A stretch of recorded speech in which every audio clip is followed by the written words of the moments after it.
একজন ডাক্তারের কাছে যাবেন আপনি, তার সার্টিফিকেট যাচাই করেন, তার ভিজিটিং কার্ড দেখেন, তার পড়াশোনা কি।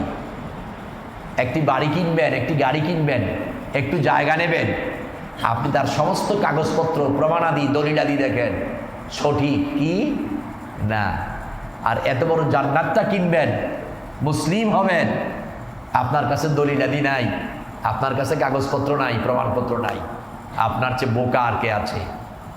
এত বড় বিশাল জান্নাত কিনবেন, কিন্তু আপনি দলিলাদি দেখেন না। আল্লাহ তো বলছে সিএসবিএস দলিল দেখে জান্নাত কিনো। তাহলে বলবেন কোরআন জান্নাতের কিনার জন্যে, মুসলিম হওয়ার জন্যে সিএসবিএস দলিল কি? দলিল হচ্ছে, সিএসবিএস হচ্ছে কোরআনুল কারীম এবং মুহাম্মদুর রাসূলুল্লাহ সাল্লাল্লাহু আলাইহি ওয়াসাল্লাম। আপনার এভরিথিং, সব কিছু মুহাম্মদ সাল্লাল্লাহু আলাইহি ওয়াসাল্লামের মতো হতে হবে, কোরআনের মতো হতে হবে। তাহলে কোরআন গতানুগতিক একটি রিডিং বুক নয়। তেলাওয়াত তো অতটুকু ফরজ যতটুকু নামাজে লাগে। আচ্ছা বলেন তো, নামাজের পরে, নামাজের ভেতরে ছাড়া আর কোন জায়গায় কোরআন শরীফ তেলাওয়াত করা ফরজ? আর কোথাও ফরজ ফরজ নয়। কিন্তু 24 আওয়ার্স টোটাল লাইফ, আপনার সারা জীবনের 24 ঘন্টা প্রতিক্ষণ কোরআন বুঝে, কোরআন মেনে চলা ফরজ।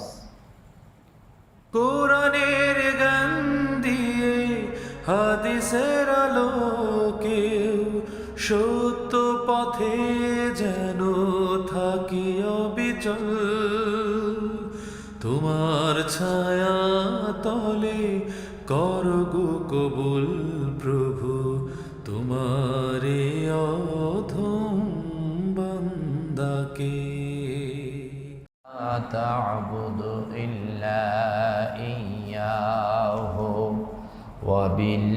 وبالوالدين إحسان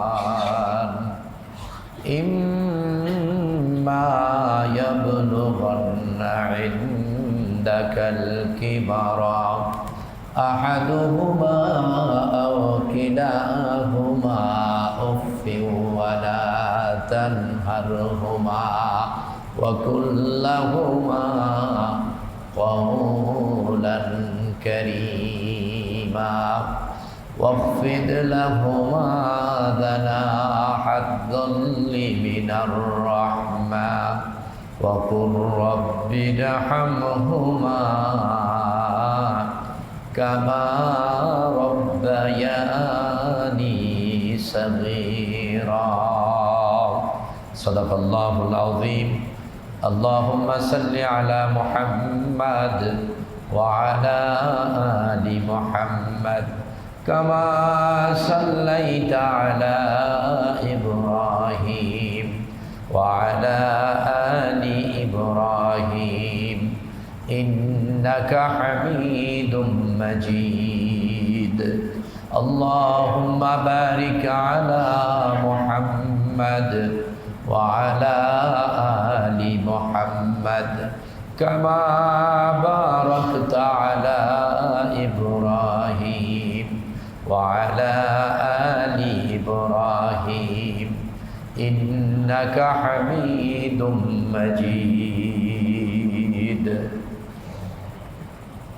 معزز محترم حضرت علماء کرام مشایخ اعظام ইসলাম প্রিয় তাওহীদি মুসলিম ভাইরা, পর্দার আড়ালে অবস্থানরত মা ও বোনেরা, আল্লাহ তাআলার কাছে অসংখ্য শুকর যে আল্লাহ তাআলা আমাদেরকে এই পবিত্র জুমার দিবসে সিয়ামরত অবস্থায় জুমার নামাজ আদায়ের জন্যে আল্লাহ তাআলা মসজিদে পৌঁছে দিয়েছেন। কালিমাতুশ শুকর সে মহান মালিকের দরবারে সকলেই পড়ছি আলহামদুলিল্লাহ। সম্মানিত উপস্থিতি, দেখতে দেখতে রমজানুল কারীম আমাদের কাছে এসেছে এবং চলেও যাচ্ছে। আমরা রমজানের 1/3 বেশি পার করে ফেলেছি। রমজান আমাদের থেকে দেখতে দেখতে চলে যাবে। এখানে অনেকে আমরা আছি যাদের জীবনে 50 ঊর্ধ্ব রমজানুল কারীম অতিবাহিত করেছি, কিন্তু প্রশ্নের বিষয় হচ্ছে তাকওয়া কতটুকু অর্জন করেছি, রমজানের সফলতা কতটুকু অর্জন করেছি। সিয়াম থেকে নিজেকে কতটা পরিবর্তন করেছি, এটা হচ্ছে ভাবার বিষয়, পাওয়ার বিষয়। একটি ছাত্র পড়াশোনা করে প্রাইমারি, হাই স্কুল অথবা কলেজ, ইউনিভার্সিটি শেষ করে সে সার্টিফিকেট গ্রহণ করে। সার্টিফিকেট না থাকলে তার এই যে কলেজে অ্যাডমিশনটা, ইউনিভার্সিটিটা, তার সাক্ষ্যটা এবং প্রমাণটা, সফলতাটাই হচ্ছে সার্টিফিকেট। আমরা এই যে আজকে সিয়াম পালন করছি, সালাত আদায় করছি, কত ইবাদত করছি, আমরা সার্টিফিকেট পেলাম কি না আল্লাহ তাআলার পক্ষ থেকে যে আমি আবেদ, আমি গোলাম, আমি মোমেন, আমি আল্লাহর বান্দা? এটা হচ্ছে সবচাইতে বড় কথা। এই জন্য কবরে আমাকে যখন প্রশ্ন করবে মান রব্বুকা, তোমার রব কে, তখন রব যদি বলে দেয় হাযা আবদি, এটা আমার গোলাম, এটাই হচ্ছে আমার সফলতা। সালাত, আমরা অনেকে সালাত পড়ি, কিন্তু সালাত হচ্ছে কি না এই প্রশ্নটা নিজেকে অনেকেই করি না। অনেকেই সালাত আদায় করি, সালাত পড়ি, কিন্তু আমার সালাত হচ্ছে কি না এই প্রশ্নটা অনেকেই নিজেকে করি না। করলে আমার সালাতটা এমন হতো না। কালকের একটা প্রোগ্রাম ছিল আমার, ইফতার প্রোগ্রাম, কোরআন বিতরণ। কচিকাচা সোনামণিদেরকে কোরআন শরীফ দেওয়া হয়েছে। তা আমি বললাম যে এই নিছক কোরআন বিতরণ কোনো লাভ নাই তো, কারণ আমার দেশের মসজিদ, মাদ্রাসা, প্রায় প্রতিটি ঘরে কোরআন নেই এমন ঘর খুঁজে পাওয়া কঠিন মুসলমানের। কদাচিৎ দু একটা হতে পারে। কত কোরআনুল কারীম কত মসজিদে পড়ে আছে বছরের পর বছর, খুলেও দেখে না, পড়াও হয় না। আবার কত কোরআনুল কারীম ঘরের মধ্যে সকাল সন্ধ্যা পড়তে পড়তে আলহামদুলিল্লাহ অসংখ্যবার তেলাওয়াত হয়, কিন্তু কোরআনুল কারীমের আমল, কোরআনুল কারীমের যে বাস্তব জীবন, সেটা গঠন হয় না। কোরআনুল কারীম তো নিছক একটি তেলাওয়াত, reading book. Holy Quran is the not reading book. কোরআনুল কারীম একটি রিডিং পড়ার গ্রন্থ নয়। কোরআনুল কারীম পৃথিবীর অন্যান্য গ্রন্থের মতো একটি সাধারণ গ্রন্থ নয়। এটি ব্যতিক্রমধর্মী একটি গ্রন্থ।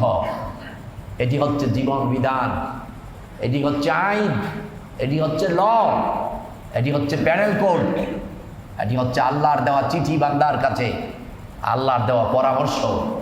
জীবন চলার জন্যে ব্যক্তি, পরিবার, সমাজ, রাষ্ট্র, বিশ্ব পরিচালনার জন্যে আল্লাহ তাআলার দেওয়া আইন, বিধান, এই কোরআনুল কারীম। তাহলে এই কোরআন আমরা তিলাওয়াত করি, কিন্তু বুঝি না, কালকে আমি বলেছিলাম, আমার ব্যাংকে যখন বসি, আমার রুমের পাশে, আমার অফিসের পাশে জানালা খুললে একটি চায়ের দোকান খোলা। 2 দিন নজরে পড়ল, বেশ কিছু দাড়ি পাকা পাকা লোক এসে চা খাচ্ছে, স্প্রিট খাচ্ছে, সিগারেট খাচ্ছে। তা আমার এলাকার এক মেম্বার, উনিও দেখি 2 দিন খাচ্ছেন।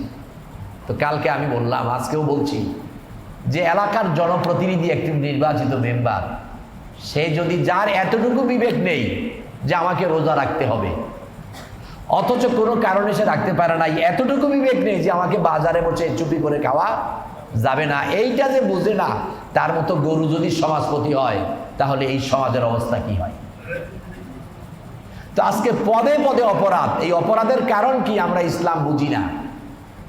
এই অপরাধের কারণ হচ্ছে আমরা ইসলামকে বুঝি না। নাম দিয়েছি মুসলমান। আরে ভাই, কেমিক্যাল কখনো স্বর্ণ হয় না, যত চকচক করুক।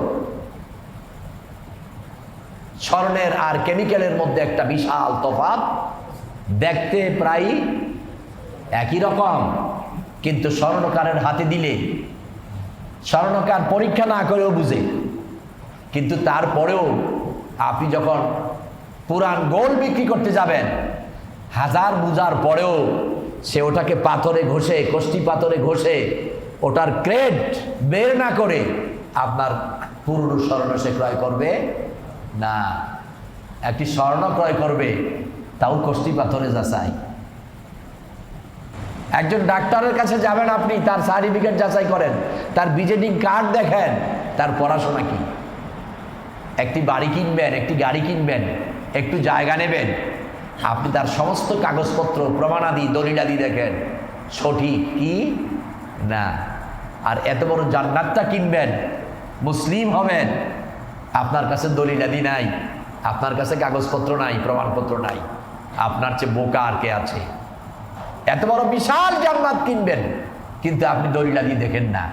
আল্লাহ তো বলছে সিএসবিএস দলিল দেখে জান্নাত কিনো। তাহলে বলবেন কোরআন জান্নাতের কিনার জন্য, মুসলিম হওয়ার জন্য সিএসবিএস দলিল কি? দলিল হচ্ছে, সিএসবিএস হচ্ছে কোরআনুল কারীম এবং মুহাম্মদুর রাসূলুল্লাহ সাল্লাল্লাহু আলাইহি ওয়াসাল্লাম। আপনার এভরিথিং, সব কিছু মুহাম্মদ সাল্লাল্লাহু আলাইহি ওয়াসাল্লামের মতো হতে হবে, কোরআনের মতো হতে হবে। তাহলে কোরআন গতানুগতিক একটি রিডিং বুক নয়। তেলাওয়াত তো অতটুকু ফরজ যতটুকু নামাজে লাগে। আচ্ছা বলেন তো, নামাজের পরে, নামাজের ভেতরে ছাড়া আর কোন জায়গায় কোরআন শরীফ তেলাওয়াত করা ফরজ? আর কোথাও ফরজ? ফরজ নয়।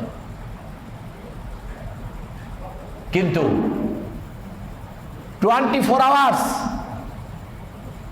টোটাল লাইফ, আপনার সারা জীবনের 24 ঘন্টা প্রতিক্ষণ কোরআন বুঝে, কোরআন মেনে চলা ফরজ। আমি জানি না কথাটা আপনি কোন দৃষ্টিতে বুঝতে চেষ্টা করতেছেন। নামাজের ভেতরে ছাড়া অন্য কোথাও কোরআন তেলাওয়াত ফরজ নয়। নামাজের ভেতরে ছাড়া অন্য কোথাও কোরআন তেলাওয়াত ফরজ নয়, কিন্তু সারাটি জীবন কোরআন বুঝে, কোরআন দিয়ে চলা ফরজ। আপনার ব্যক্তি চলবে কোরআন দিয়ে, পরিবার চলবে কোরআনুল কারীম দিয়ে, সমাজ চলবে কোরআনুল কারীম দিয়ে, রাষ্ট্র চলবে কোরআনুল কারীম দিয়ে, পার্লামেন্ট চলবে কোরআনুল কারীম দিয়ে, সারা পৃথিবী চলবে কোরআনুল কারীম দিয়ে। এক কথায় সৃষ্টি যার, আইন চলবে তার। এই সৃষ্টি কার? অতএব আইন চলবে কার? গোলাম যার, মানবে তাকে। আপনার আমার মালিক কে? কয়জন? একমাত্র মালিক। অংশীদারিত্ব আছে তো মানবো তো একজনকেই, কিন্তু একজনকে তো মানি না।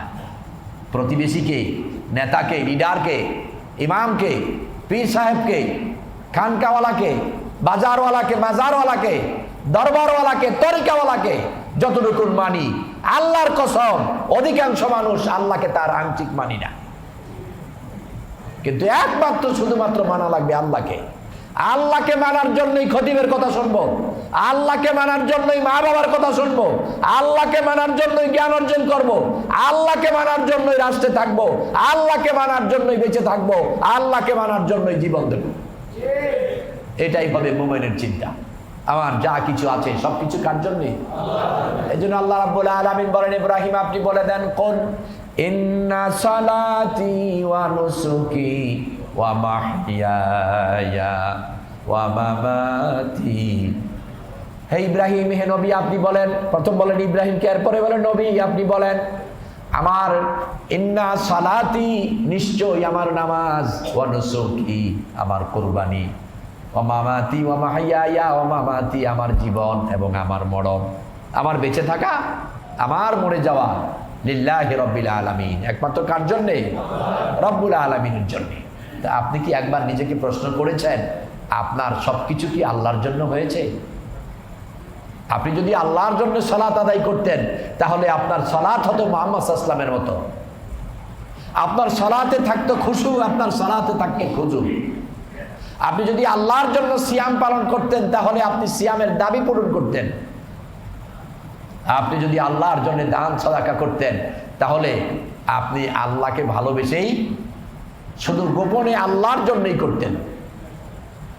আজকাল তো দান সাদাকা এমন হয়ে গেছে, আপনি দান করবেন একটা প্যাকেট, 1000 টাকার একটা প্যাকেট, ফুড প্যাক হতে পারে, বা এটা আপনার ওই যে কাপড়ের প্যাক হতে পারে, মূল্য সর্বোচ্চ 1000 বা কাছাকাছি।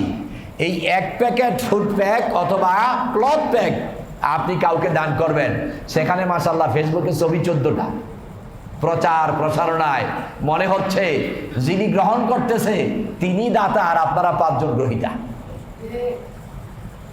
শুধু নামের জন্য, শুধু কিসের জন্য? নামের জন্য। আফসোস, আফসোস মুসলমান, কোরআন আমাদের ঘরে আছে। এই কোরআন, এটা কোরআন নাজিলের মাস, রমজানুল করিম, এটা কোরআন নাজিলের মাস রমজানুল করিম। কোরআনুল করিম আমাদের ঘরে আছে, অনেকের ঘরে আছে, হয়তো তেলাওয়াত হচ্ছে অথবা তেলাওয়াত হচ্ছে না। কিন্তু দুঃখজনক হলো সত্য, আমাদের অনেকের ঘরেই এই কোরআনুল করিমকে বুঝার জন্য বাংলা তাফসীর নেই, অথচ কোরআন বুঝা এবং মানা ফরজ। কোরআন বুঝা এবং মানা ফরজ।